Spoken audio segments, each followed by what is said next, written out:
Grupo Impulso, enfrentando los desafíos del siglo XXI para entregar herramientas y competencias a los nuevos líderes del cambio. Grupo Impulso, aportando de las relaciones laborales de la organización moderna. Visítenos en grupoimpulso.cl. Contactos al 2269-64785. ¿Te has puesto a pensar en la cantidad de cosas que hacemos diariamente que dependen de la luz? ¿Sabías que la luz no solamente sirve para iluminar, sino que actualmente se usa incluso para transmitir información a alta velocidad? Para difundir la importancia de la luz en nuestras vidas, la Organización de Naciones Unidas proclamó el 2015 como el Año Internacional de la Luz y las Tecnologías Basadas en la Luz. El Centro de Óptica y Fotónica CEFOP de la Universidad de Concepción es el único centro en Chile especializado en estos temas, donde físicos e ingenieros realizan experimentos e investigaciones sobre la luz, además de desarrollar nuevas tecnologías aplicables en diversas actividades industriales. Más información en www.cefop.cl.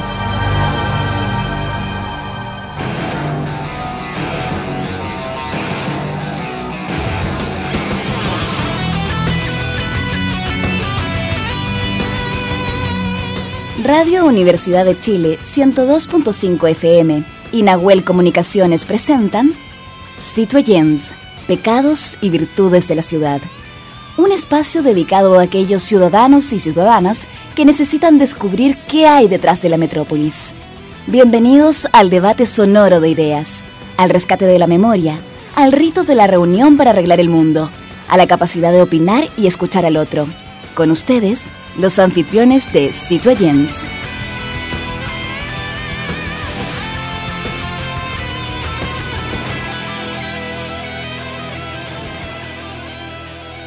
Muy buenas noches, bienvenidos a Citoyens, este encuentro de los ciudadanos y las ciudadanas con el mundo de la ciudad.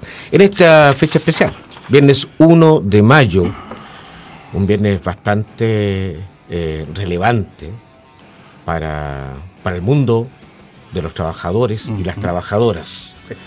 Y vamos a dar la bienvenida, como todos los viernes, a nuestro equipo de trabajo, a la periodista Verónica Araya, al periodista don Marco Álvarez. Hola. Hola, ¿cómo están? ¿Cómo están? Buenas noches a todos. Y en la producción al aire, por supuesto, Mónica González, como todos los viernes, y don Iván Moya en las imágenes que después nosotros multiplicamos ahí en el canal YouTube. ¿Qué le hace sentido a usted la fecha del 1 de mayo, don Marco? A ver, varias cosas juntas. La primera es que es fantástico un día del trabajo en que no se trabaje. Creo que es bueno. Dos, pensar en la inspiración que tuvieron cuando salieron a protestar los trabajadores norteamericanos, eso que querían 8, 8 y 8. 8 horas para trabajar, 8 horas para descansar y 8 horas para vivir. Qué terrible en todo caso que se separe la vida en eso. Uno piensa, bueno, ¿se vive para trabajar o se trabaja para vivir? ¿Dónde está el punto? Lamentablemente vivimos para trabajar, tal como estamos ahora, y estamos medio locos.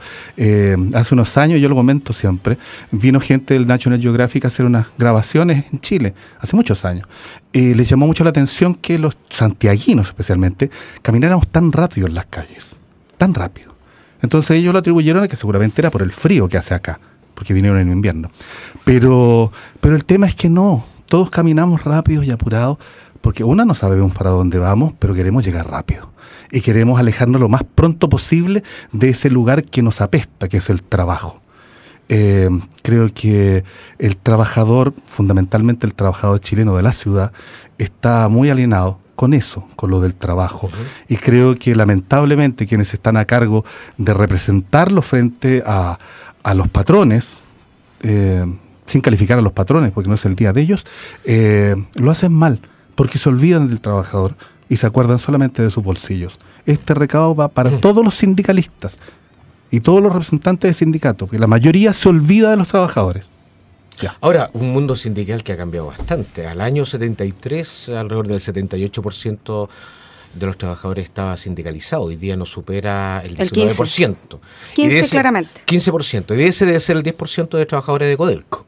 ¿No es cierto? Sí. Sindicalizado. O sea, hoy día los sindicatos no están relacionados ni con partidos políticos ni con clases sociales. Son dinámicos, son flexibles, son tecnológicos, son pragmáticos. ¿Y qué significado para usted tiene el A ver, 1 de yo mayo? estuve reflexionando todos estos días y justamente en el lugar donde también trabajo, aunque en todo caso es trabajo, algunos le llaman pega. Es porque te pegan. O sea, no vaya a trabajar muchas veces como que te pegan por ir la otra mejilla para que te peguen, el sacrificio que hace hoy día el trabajador.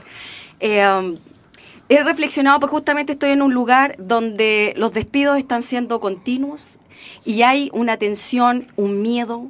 Los trabajadores están asustados, los trabajadores se sienten perseguidos.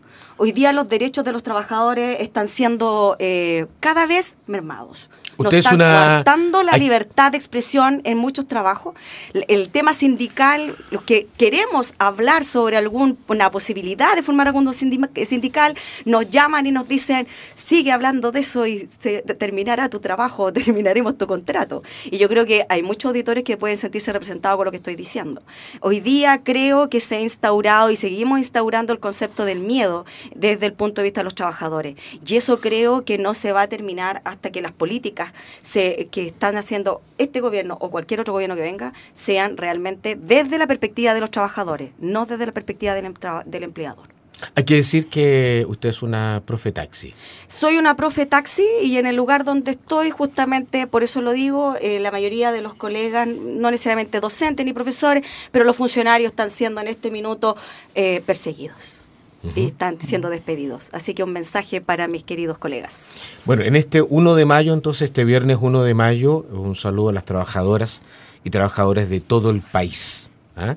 Vamos a ir de inmediato a nuestra Plaza de Abasto porque tenemos una importante sorpresa que brindarle a todos ustedes. En la Plaza de Abasto todo puede suceder, porque es un lugar de encuentro con las ideas, los mundos y los personajes de la ciudad.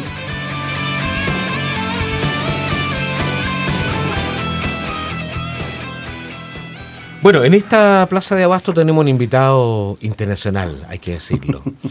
Y en la segunda parte también tenemos un invitado internacional, pero vamos a dejar la sorpresa más rato. Él es don Rafael Echeverría, socio fundador de Neufeld Consulting, una empresa que opera en varios países, Estados Unidos, España, Argentina, México, Brasil, Venezuela, Colombia y nuestro país. Sociólogo de la Universidad Católica de Chile, doctor en filosofía de la Universidad de Londres y doctor honoris causa de la Universidad Siglo XXI de Argentina. Ha publicado, entre otros, Ontología del lenguaje, con un texto, yo diría, que con el cual nos hemos enamorado y hemos trabajado, hemos vivido y hemos disfrutado mucho. Pero además he tenido el honor y el placer de leer sus dos textos, El Observador 1 y 2. El Búho de Minervas, debo reconocerlo, que todavía no lo logro leer, pero vamos después, yo creo, de esta entrevista vamos a volcarnos claramente. Hoy día vamos a hablar de lenguaje, de aprendizajes, de pedagogías conversacionales, todo aquello que le hace tanta falta a este mundo. Volver, ¿no es cierto?, a pesar de que nuestro invitado dice que él es un posmoderno y mira desde la posmetafísica, ¿no es cierto? Ya no una mirada al hombre desde adentro, sino desde afuera. Vamos a conocerlo un poco más. No, y sobre todo la cita tan importante de él, que dice, lo voy a citar, profesor: el ser humano es un ser intrínsecamente lingüístico. Y yo, con solo leer eso, yo ya quedé, porque yo le decía al profesor que yo estoy formada desde la mirada de Maturana. Entonces, claramente, cuando empecé a leer sus textos y me vuelvo a reencontrar desde el punto de vista del estudio, me llama mucho la atención la tesis que él plantea, esta unión de la oratoria, del lenguaje y claramente la acción. Claro. Creo que esa triada que usted forma, la encuentro pero espectacular. Me gustaría que se la pudiera explicar a nuestro auditorio. Bueno, bienvenido, Rafael, y muchas gracias por esta invitación que aceptó. Gracias, Jaime, Verónica, Marcos. Es un gusto estar acá. Estoy a disposición de ustedes para aclarar cualquier cosa que les parezca dentro de lo que yo hago que pueda ser interesante abrir una conversación. El primer clic, doctor Echeverría, tiene que ver... La pregunta es, ¿qué camino o qué recorrido hay entre la ontología del lenguaje y osar? A ver, osar es una pieza fundamental de este discurso que yo llamo ontología del lenguaje. Ontología del lenguaje es fundamentalmente un esfuerzo por avanzar hacia una nueva interpretación del fenómeno humano. Y esa interpretación del fenómeno humano coloca algunos elementos en el centro. Establece que los resultados debieran ser nuestra principal pauta ética para definir cómo nos comportamos, cómo existimos, vivir en función de los resultados que producimos. Eso implica mirar las acciones que lo generan. Y si examinamos la importancia de la acción en función de nuestras condiciones de existencia, nos damos cuenta que hay dos condicionantes de la acción humana que no son claramente perceptibles. No llegamos a ellos en forma espontánea, que son el observador y el sistema. El observador, que es la forma como hacemos sentido de lo que está pasando. Tan simple como eso. Yeah. El sistema, que tiene que ver con el contexto social en el que nos desenvolvemos. Entonces tenemos observador, sistema, acción y resultados. Esos son los elementos claves del modelo SAR, que es justamente una forma de entender la relación que hay entre esos elementos, a partir de lo cual se van a definir modalidades de aprendizaje. Hay muchas cosas que están en juego. Correcto. Allí. Y por sobre todo, a partir de ese modelo, surge un papel muy importante de lo que llamamos nosotros aprendizaje transformacional. Este acercamiento al fenómeno humano es un intento de dejar a un lado la concepción tradicional del ser humano, que tiene 25 siglos, que en definitiva se sustenta en la noción de Parménides de un ser inmutable, de una esencia invariable, con modulaciones en el comportamiento, pero que siempre está. Entonces, es muy importante desde la perspectiva nuestra entender que el ser que somos se está construyendo permanentemente. O sea, si el lenguaje construye realidad, quiere decir que no existe una sola realidad. Sí existe una, pero nadie tiene acceso a ella. Existe, pero ningún acercamiento a ella da plenamente con ella. ¿Son solo interpretaciones? Son solo interpretaciones de algo que sin duda está. Pero esa realidad es del individuo. Él puede, desde el individuo. De cada individuo, cada cultura, cada sociedad tiene un acercamiento, una realidad a la que no accede, a la que da cuenta a partir de múltiples interpretaciones, que pueden estar más lejos o más cerca de ella, pero nunca dan el blanco, nunca se acerca a ella. La realidad, en definitiva, es un concepto profundamente misterioso desde esta perspectiva. Nosotros no sabemos, los seres humanos, cómo las cosas son. Sabemos solo cómo las interpretamos.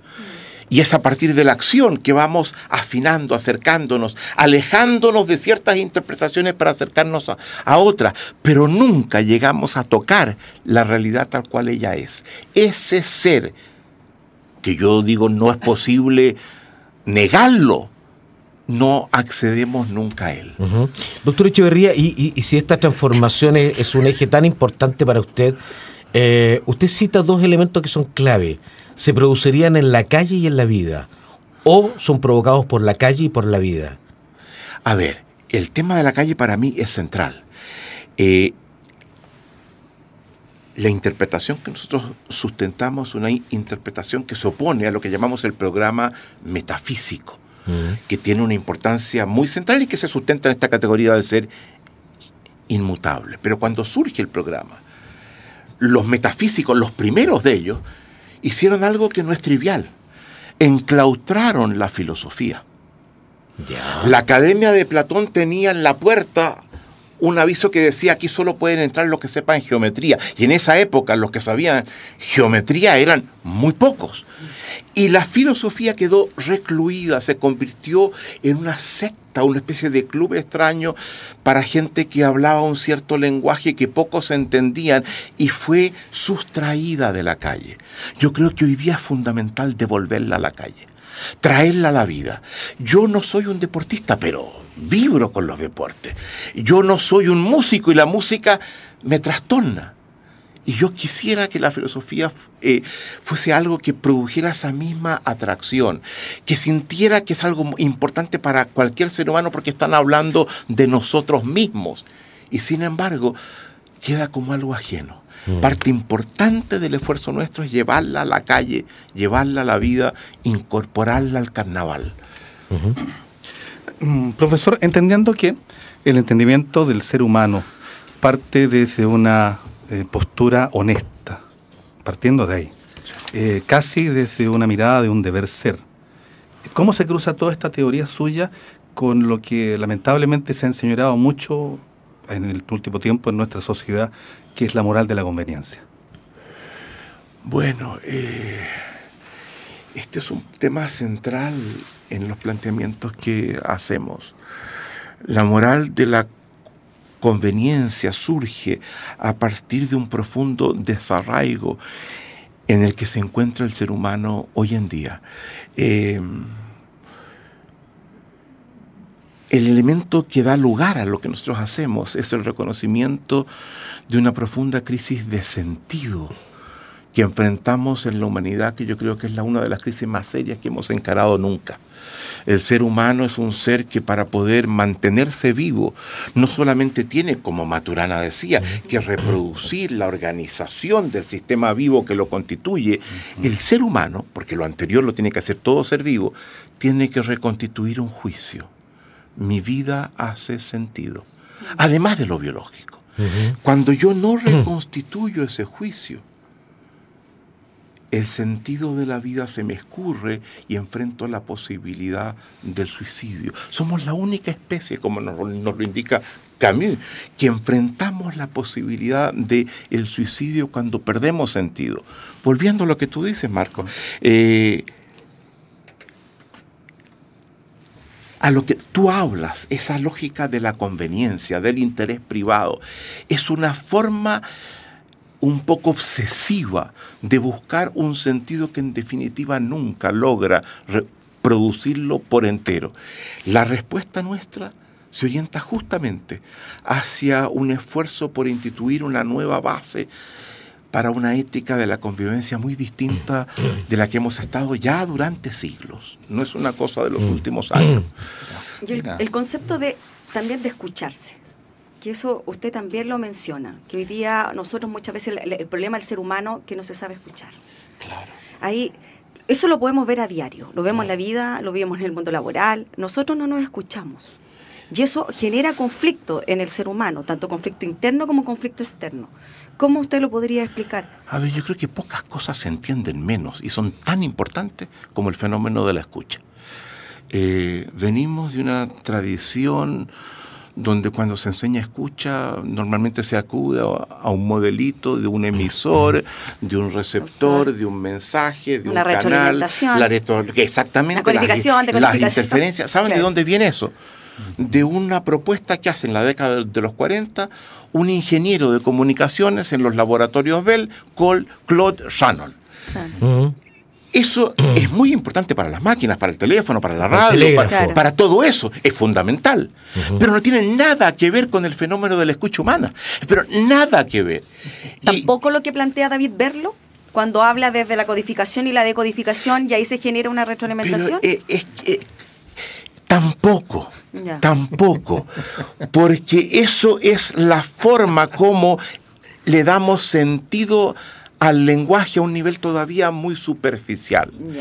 La escucha, lo que es fundamental es entender, es captar biológicamente un sonido, poderlo traducir en palabras y en frases, y ahí seguimos con lo que tú estabas planteando a un mismo sentido, pero por sobre todo, darle un sentido. Darle un sentido. Y en eso es fundamental entender que nunca escuchamos al otro lo que el otro quisiera que realmente escuchemos. Porque escuchamos desde una experiencia, desde una historia distinta. Siempre hay una brecha entre lo que el otro quiere expresar y el sentido que yo le confiero a lo que dice. Ahora, yo creo que lo más importante en la escucha, yo creo que esa es un área donde nosotros hemos hecho una contribución sustantiva en el tema de la escucha, es entender que la escucha efectiva, la que se acerca más a lo que el otro eventualmente quisiera plantear, descansa, si me permiten, en dos acciones. La primera, una apertura a comprender un otro distinto. Eso es fundamental. Yo no tengo mucha dificultad para entender a uno que piensa muy parecido de mí. Pero eso no tiene ninguna gracia, porque sus voces son como ecos de mis propias voces. Claro. El punto, y es ahí donde entra el problema, es el escuchar al que piensa muy distinto de mí.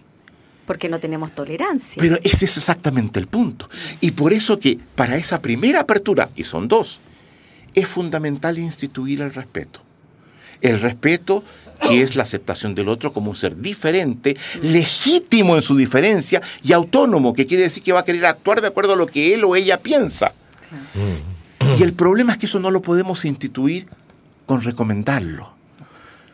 Para poder instituir el respeto, tenemos que soltar un presupuesto que nos ha acompañado durante mucho tiempo, que es un presupuesto metafísico fundamental, que la forma como yo veo las cosas coincide con cómo las cosas son.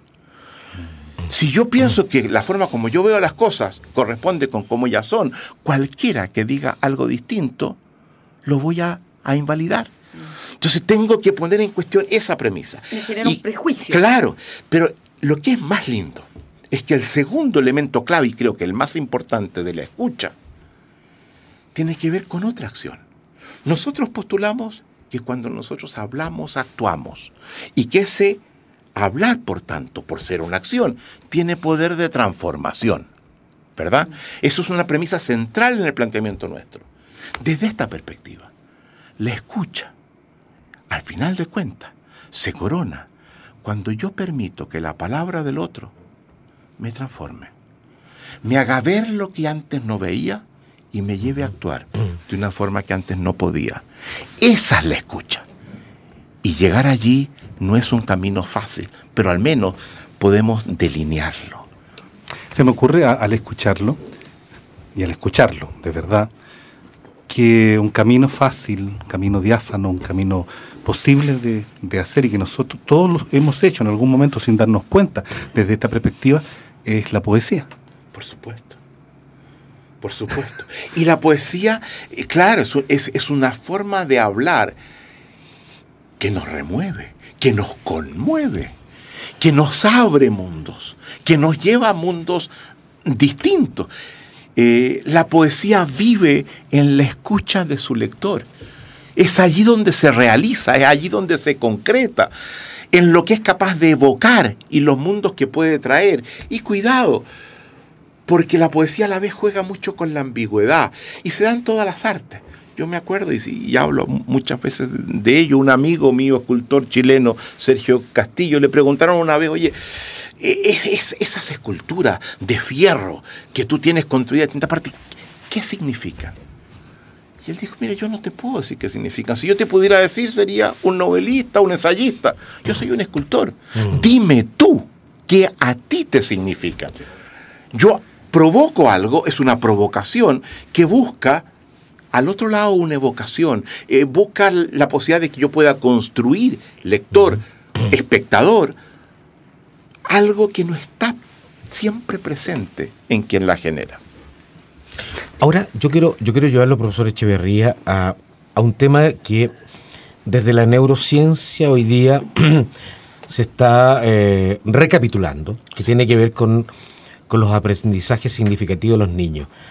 Se dice, las nuevas generaciones de expertos, que nosotros nos formamos en 7 años aproximadamente para el resto de nuestras vidas. O sea, lo que logramos aprender o significar en esos 7 primeros años es clave. Entonces, y usted le da mucha importancia al contexto, al hábitat, es decir, construimos seres desde lenguaje y contexto, y por tanto ese lenguaje y ese contexto serían cruciales, transformacionales para la formación de niños y jóvenes de un país. Evidente. Y tú mencionas a la neurobiología, Jaime, yo creo que el concepto clave de la neurobiología es la plasticidad sináptica, neuronal, que es fundamentalmente cómo el cerebro es transformado a partir de experiencias. Esas experiencias en los primeros 7 años son determinantes.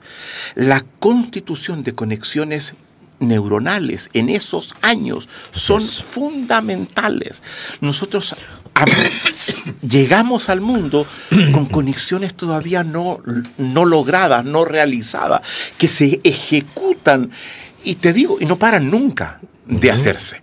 Hasta el final se siguen haciendo, pero en ese periodo lo que allí acontece desde el punto de vista de la sinapsis que el cerebro tiene son dimensiones determinantes en el aprendizaje. Yo creo que pocos conceptos son tan relevantes para entender la educación que el concepto que la neurobiología ha ido colocando en un primer lugar los últimos 30 años, que es la plasticidad neuronal de los seres humanos. Y lo quiero llevar de inmediato, pero nos quedan muy pocos minutos, lo quiero llevar a esta pedagogía conversacional que usted inicia en junio. Exactamente. Y que pretende justamente cambiar la educación ya no desde los educandos, sino desde los maestros. Exactamente. Y eso es clave. Nosotros en junio estamos iniciando un magíster en pedagogía conversacional con la Universidad Mayor, y donde hay 3 elementos que son claves. Primero, formar en los estudiantes competencias conversacionales. Quizás es el concepto más importante de todo lo que yo hago. El concepto de competencias conversacionales, que son las competencias que más afectan las condiciones de existencia, la calidad de las relaciones, las posibilidades de transformación. Y hoy día, más allá que revisar las materias que estamos acostumbrados a enseñar, tenemos que comenzar a enseñar competencias conversacionales. ¿Como cuáles? Como la escucha. Y hay muchas más. Es fundamental que el alumno, siendo un ser conversacional, por ser un ser humano, adquiera estas competencias para desenvolverse en la vida mejor. Pero lo que es igualmente importante es entender que la pedagogía es una práctica conversacional, que el maestro es un agente conversacional y que producirá más o menos aprendizaje en función de sus propias competencias conversacionales. Perfecto. Yo creo que hoy día estamos en un debate que es fascinante en Chile sobre aprendizaje, sobre educación. Yo creo que estamos entendiendo poco lo que es el meollo del aprendizaje, y que el concepto de competencia conversacional que se requiere para formar al alumno, que es importante adiestrar a los maestros en ellos, es una viga central para avanzar hacia un nuevo concepto de enseñanza-aprendizaje. Pero eso también va para los trabajadores o para quienes dirigen grupos de personas, porque claramente muchas veces en las mesas de diálogo se necesita justamente gente que pueda provocar en esta conversación. Todos somos seres conversacionales y las competencias conversacionales nos atañen a todos. Sí, profesor, tenemos un regalo para usted que se llama un libro Retratos de Gerardo Vidal Guzmán, El tiempo de las reformas y los descubrimientos de 1400 y 1600, editorial Universitaria. Fantástico, muchísimas gracias. Se lo lleva de vuelta a casa para el avión que está próximo a tomar en algunos días más. Profesor, le quiero hacer una pregunta. ¿Lo han llamado del Ministerio de Educación? He estado en conversación con ellos. ¿Sí? Es posible que hagamos un evento importante en el mes de junio. Me he juntado con alguna gente. Ya estamos en este momento conversando la posibilidad de No, pero específicamente en la reforma educacional. En el tema de la reforma. Y yo como viajo mucho y no estoy tanto acá, es comprensible que eso sea así. Trate de meter la puntita, por favor. Muy bien, gracias. Gracias, profesor. Hasta luego. Un placer. Un gusto, muchas gracias. Quedo muy sorprendido, muy gratamente sorprendido. Hay un ambiente de una calidez muy grande. Veo que la gente con la que estuve conversando, que me entrevistaron, se habían preparado bien. Hay un rigor que valoro muchísimo y me voy muy satisfecho de haber estado acá. Fue realmente un privilegio.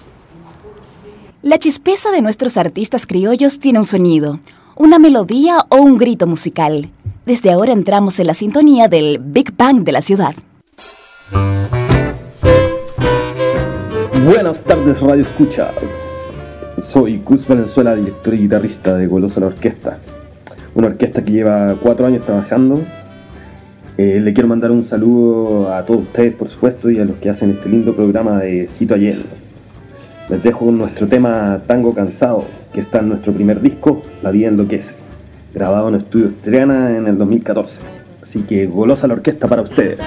Saludos, chau chau. Cansado de una vida sin igual, de tristezas y pesares, varios males que nos da la humanidad.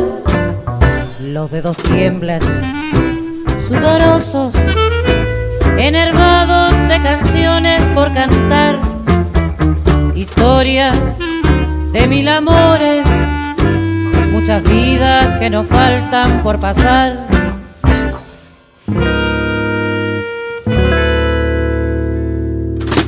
La la la, la la la, y así nos vamos a quedar.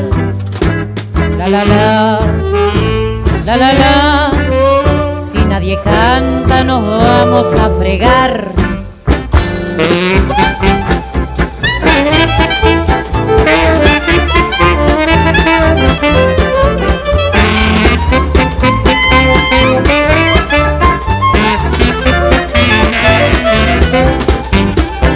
Refunfuñan y retuercen su discurso que nunca pararán. Los maleantes, los que matan a toda nuestra humanidad. Si tuviéramos un mensaje, si supiéramos a dónde va a llegar este mundo maltratado por villanos e indolentes sin parar. La la la, la la la, y así nos vamos a quedar. La la la, la la la, si nadie canta nos vamos a fregar. Si nadie canta nos vamos a fregar. Si nadie canta nos vamos a fregar. Si nadie canta nos vamos a fregar.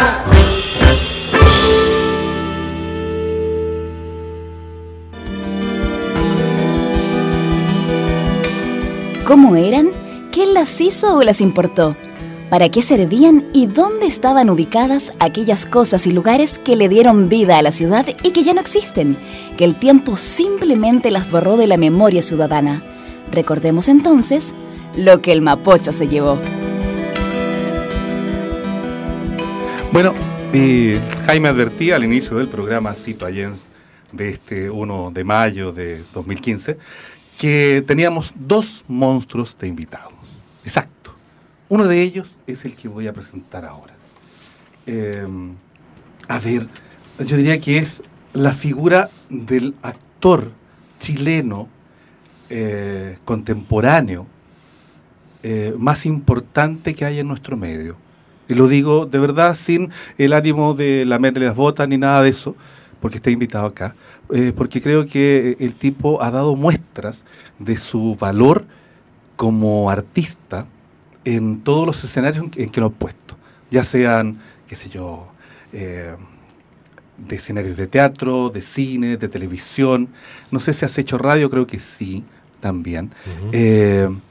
Y ahora, cuando todos piensan que solo se puede hacer cine con actores chilenos, teniendo en cuenta las cosas que van pasando, lo cotidiano, por ahí hace un tiempo dijeron que iban a hacer una película con lo que pasó con el hijo de Larraín, que atropelló a alguien, se arrancó, que iban a hacer una película, hicieron películas que les está yendo muy bien, como el caso Caradima y eso. También es posible hacer películas que no tengan que ver con Chile, pero teniendo como protagonistas a un actor chileno, a este invitado que tenemos ahora.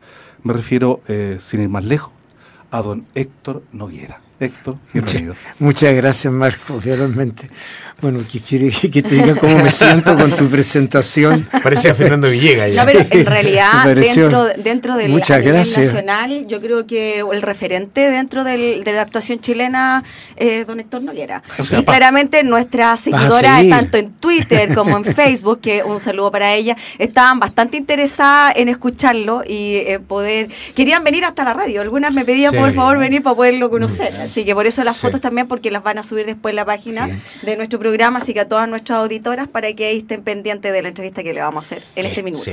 Muchas gracias. Yo quisiera, antes de entrar a Mr. Kaplan, que es uno de los puntos que nos reúne, me gustaría, y sobre todo para mucha gente joven que nos sigue, ¿qué significó el teatro experimental en Chile, en nuestro país, para esa juventud de la cual tú fuiste parte, que junto a Pedro Lavarra, a Pedro Morteiro, cambiaron la historia del teatro? Sí, bueno, ese fue el teatro que yo vi en mi primera juventud, no en mi niñez. En mi niñez yo vi teatro infantil, que me llevaban mucho, y ahí creció mi fascinación por el teatro, viendo espectáculos de teatro que tenían que ver los niños. Pero después, ya de joven, el teatro que más vi fue el teatro experimental de la Universidad de Chile, y también, debo ser sincero, a quien me formó, que es el teatro de ensayo de la Universidad Católica. Así es. Pero para mí fueron obras fundamentales. Lo que allí vi, como por ejemplo en la versión de Noche de Reyes en teatro experimental, la versión que vi en la Plaza de la Constitución de Fuente Ovejuna, que lo vi desde niño, ¿no es cierto?, fueron espectáculos que realmente me alucinaron. En el caso de la Universidad Católica, Martín Rivas, que no voy a olvidar nunca, que tenía un escenario que giraba y iban apareciendo los diferentes lugares de acción. Todo eso a mí me parecía mágico. Los actores me provocaban una admiración tremenda, realmente enorme, así como, no sé qué tipo de admiración podría decirte, pero como muchos admiran los héroes del deporte, que para mí también son admirables. De niño para mí eran los actores, ¿verdad? Los actores, los bailarines también, los músicos, todo lo que estuviera arriba de un escenario a mí me provocaba una fascinación. ¿Nunca tuviste la presión familiar de estudiar ingeniería, medicina, arquitectura, otra cosa? Yo tuve la presión familiar de estudiar cualquier cosa que no fuera teatro. Ya. Conozco esa Cualquier cosa que no fuera teatro era bienvenida, digamos. Pero a pesar de todo, estudié teatro, hice algunas transacciones. Estudié durante un año arquitectura, que era una transacción en realidad, y después estudié con pedagogía en castellano, como se decía en esa época, en Ferelés pedagogía en literatura, conjuntamente con teatro, pero fui abandonando esas opciones hasta quedarme únicamente con teatro. ¿Qué significó para ti hacer Hamlet? Bueno, Hamlet es un sueño que tienen todos los actores, ¿verdad? Hacer Hamlet es como un personaje ideal. No sé qué ve uno en Hamlet, esa mezcla frustrada de tantas cosas, ¿no? De querer ser algo que no se puede ser, de querer tomar decisiones que no se es capaz de tomar, de reflejar un mundo que está roto, que está quebrado, todas esas cosas. Y además el verso de Shakespeare producen una fascinación muy grande. Yo creo que es más que nada una fascinación no intelectual, sino que hay algo ahí de carácter sensorial con Hamlet, ¿no es cierto? Ese joven iluminado, ese joven luchador que lucha por la justicia, es algo que va más allá del concepto, sino que hay algo sensorial ahí también. Héctor, si bien tu figura nos convoca y siempre lo hará, hay una invitación que te hicimos para hoy por el estreno de ayer de tu última película. Ah, sí.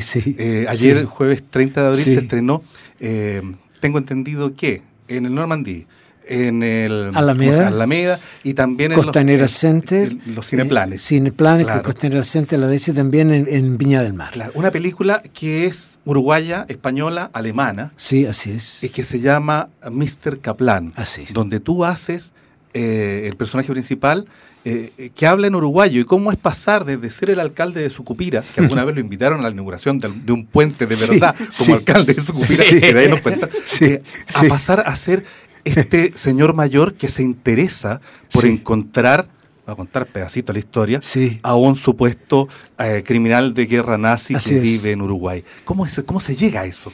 Mira, he tenido, para mí la única explicación que te puedo dar de verdad es una gran suerte que me haya tocado a mí ese privilegio. Si hay un proyecto que me ha alegrado, que me he sentido enorgullecido de hacer, orgulloso, que después de ver el resultado quedo feliz del resultado, quiero compartirlo con todo el mundo, quiero que todo el mundo vea ese trabajo porque a mí me gusta mucho y quiero comentarlo, quiero que los demás también lo vean. no sé, deben ser un montón de factores que se juntaron. Pero un buen día yo estaba en mi casa y levanto el teléfono y hay un señor que me dice, me llamo Álvaro Brechner, que tenía acento argentino, uruguayo, no te podía distinguir en ese momento, y me dijo, estoy buscando un protagonista para mi película, me han hablado de usted y me gustaría mucho poder conocerlo para poder ver si hay la posibilidad de que trabaje. Le envío el guión de la película, le envío mi película anterior, Mal día para pescar, y le envío también mi currículum.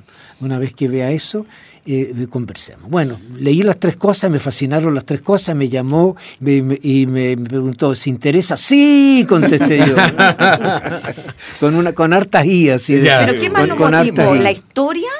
¿O la creatividad que tiene este director? Mira, el proyecto, todo, tanto la historia como también el director. ¿Por qué tanto el director?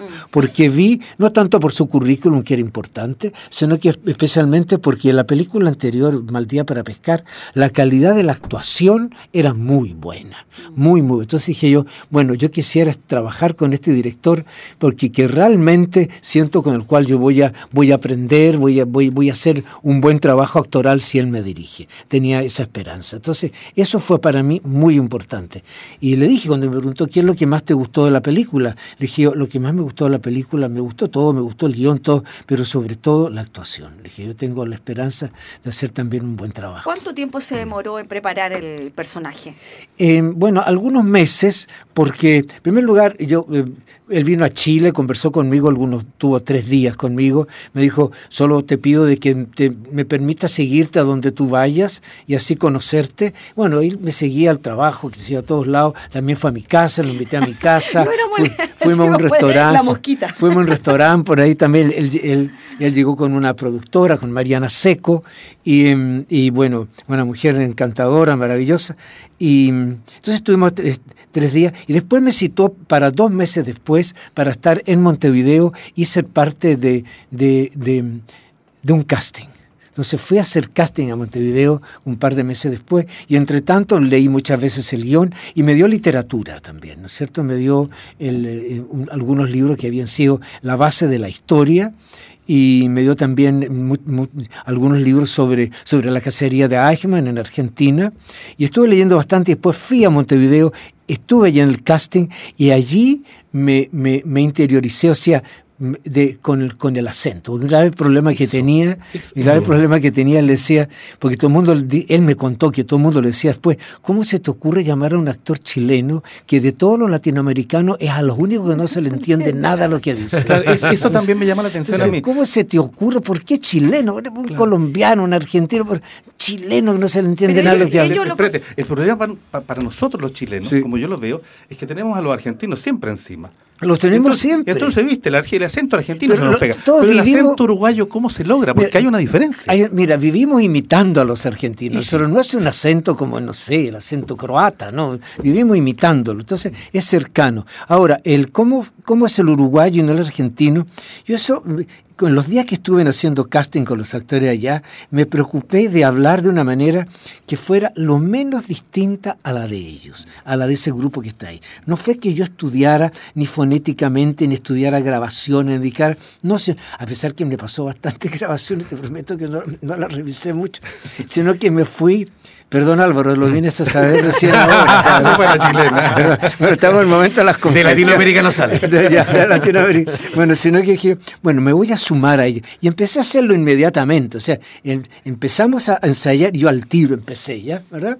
Y realmente noté que a nadie ni le daba demasiada risa, ni se burlaban, ni porque... Y bueno, a lo mejor no se burlaban porque los uruguayos son muy generosos y muy simpáticos y muy buena onda. Conmigo al menos lo fueron increíbles. Pero la verdad es que no me sentí muy acompañado.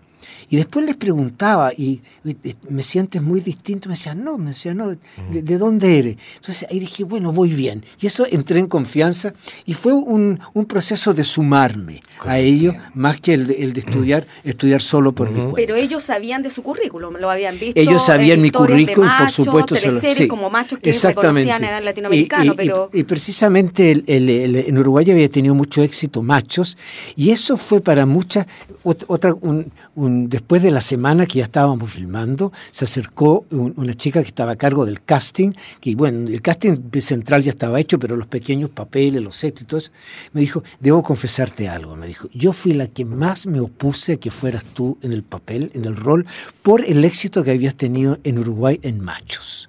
Entonces yo decía, la gente va a decir, pero ¿cómo?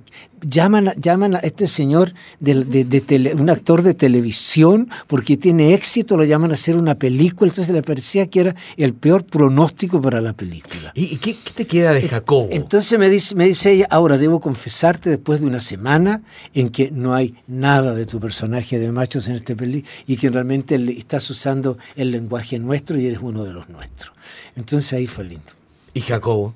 ¿Qué queda de Jacobo? Bueno, de Jacobo, bueno, ¿qué le queda a Jacobo de mí también? ¿No es cierto? Habría que preguntarse, porque ahí hay una simbiosis con uno con un personaje, entra en un diálogo muy profundo, muy interno, y hay cosas que me presta el personaje a mí, pero cosas que le presto yo también al personaje. Yo creo que el trabajo es precisamente esa simbiosis que se va produciendo mágicamente, ¿no? Sobre el mismo plató, ahí mismo en contacto con los otros.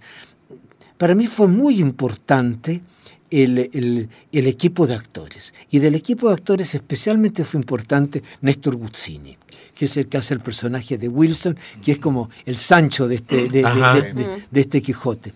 Yo en ese casting inmediatamente armé con él, más que con los demás, una conexión.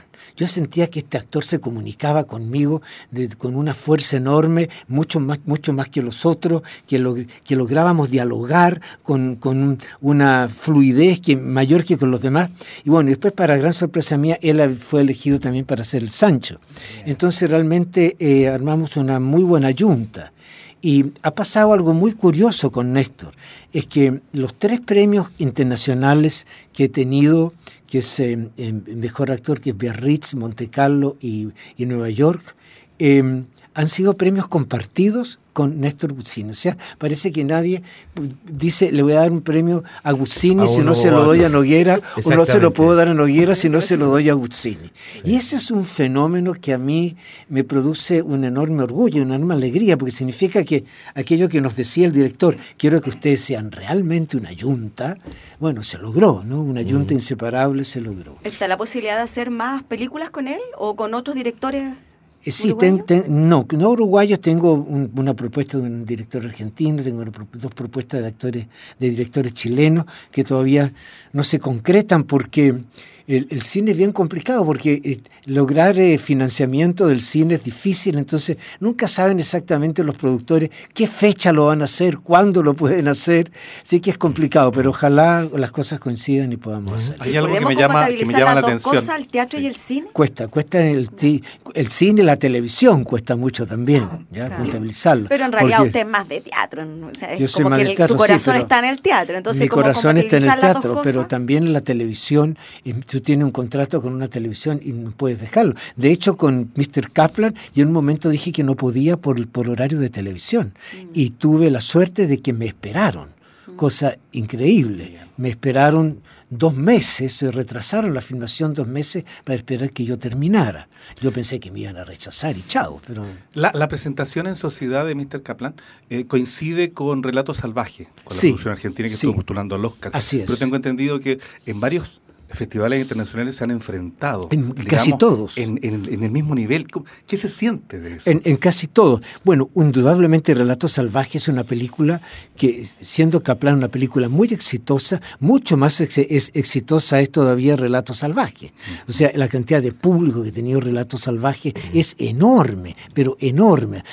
La de Kaplan es muy grande, pero la de Relatos Salvajes es enorme. Entonces, indudablemente uno siempre siente que es una película que está por encima, ¿no? Y que va a tener seguramente más premios que nosotros, y de hecho los ha tenido. Yo quiero llevarte, Héctor, al tema de la pedagogía, la formación de las nuevas generaciones de actores. Sí. Tú has sido también durante mucho tiempo maestro de maestros. ¿Cómo ves la generación actual de actores chilenos? Yo creo que es una generación muy creativa.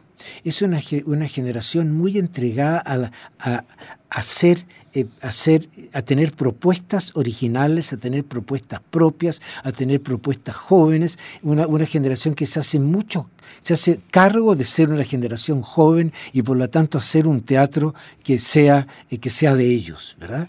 Y me parece una generación muy comprometida y eso me parece que le da mucha fuerza al teatro.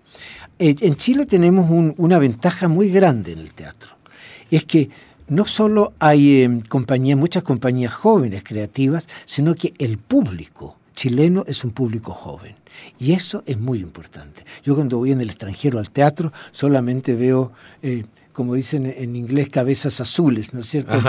Blue hair ladies, bien, ¿verdad? Uno ve, sino que aquí realmente uno ve el 90%. Tú vas a cualquier sala y el 90% son jóvenes. Y eso define mucho el teatro chileno. No solo los actores, sino que también el público joven. Uh-huh. Mira que bien, tengo un par de cosas, sí, como de anuncios de lo que viene, porque antes de que nos vayamos también tenés que reiterar en qué sala está la película, por favor, que se estrenó ayer. Para que Pero vaya. Sé que el próximo 16 de mayo, en el Teatro de la Universidad Mayor, te presentas con Antígona. Así es, Antígona de Jean Anouilh. Sí. Sí, es una versión de la Antígona de Sófocles. ¿Quién la dirige? La dirige Ronald Heim, es un director joven y también el elenco es muy joven. El único que es un poquito menos joven soy yo. El no tan joven soy yo. Y tengo también entendido que el 6 de junio en tu teatro, el Teatro del Camino, está el segundo festival de teatro familiar. De teatro familiar, así es. Eso. Mira, el teatro familiar, Teatro Camino, siempre hemos tenido en perspectiva el lugar donde estamos viviendo. La comunidad, además no solo la comunidad ecológica, sino que la comuna de Peñalolén es fundamentalmente una comuna familiar. La gente que vive en esa comuna, en primer lugar, hay mucha diversidad socioeconómica en ella, lo cual es muy interesante y muy importante. Y además de este pluralismo socioeconómico, es casi toda gente joven que son familias, que tienen hijos. Y por lo general tiene bastantes hijos. Entonces nosotros pensamos que hay que hacer un teatro que se acerque lo más posible a la familia.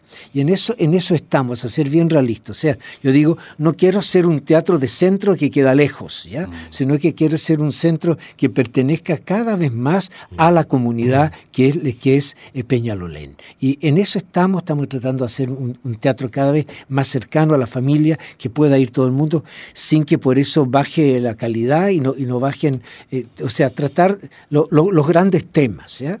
Cuando escuchaba a Rafael Echeverría hablando de cómo la filosofía debía ir a la calle y era malo cuando se cerró, yo pensaba, bueno, el teatro debe ser lo mismo, ¿no? El teatro debe ser una forma de llevar la sabiduría a la calle, a la gente. Si no se cumple eso, la verdad es que el teatro se encierra en sí mismo y eso no sirve mucho. Democratizar el teatro. Democratizarlo en ese sentido, así es. Bueno, a todos nuestros invitados, como ya viste, le regalamos un libro. Tenemos una editorial, que es la editorial Radio Universidad de Chile, que tiene muy buenos libros, y te vamos a regalar a ti hoy día un libro de un colega tuyo. Pero antes del regalo, quiero que nos reiteres dónde está Mr. Kaplan, para que la gente lo vaya a ver. Mr. Kaplan está en los cineplanes de Costanera Costanera Center y la Dehesa, y también en los cines Normandí y Alameda, y en el Cine Arte de Viña del Mar.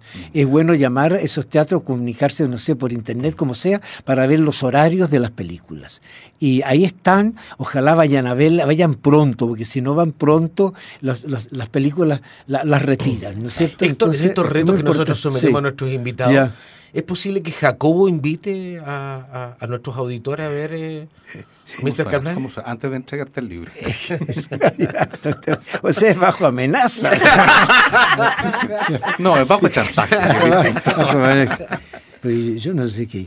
La verdad, de verdad que se me ha ido un poco el acento, pero yo creo que si ustedes van a ver la película, de verdad les digo que van a pasar un buen rato. Así que allí los espero.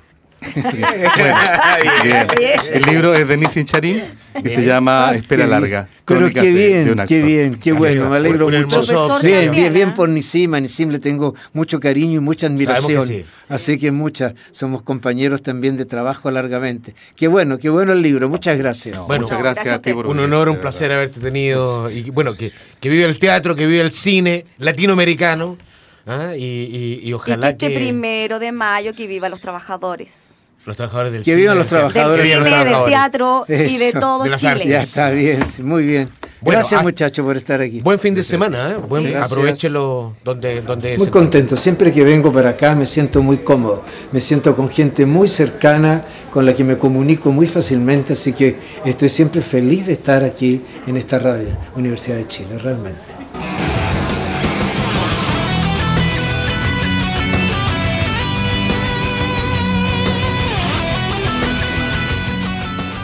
Radio Universidad de Chile 102.5 FM y Nahuel Comunicaciones presentaron Citoyens, Pecados y Virtudes de la Ciudad. Un espacio dedicado a los ciudadanos y ciudadanas que necesitan descubrir y explorar qué hay detrás de la metrópolis. Nos volveremos a encontrar la próxima semana en algún lugar de la ciudad.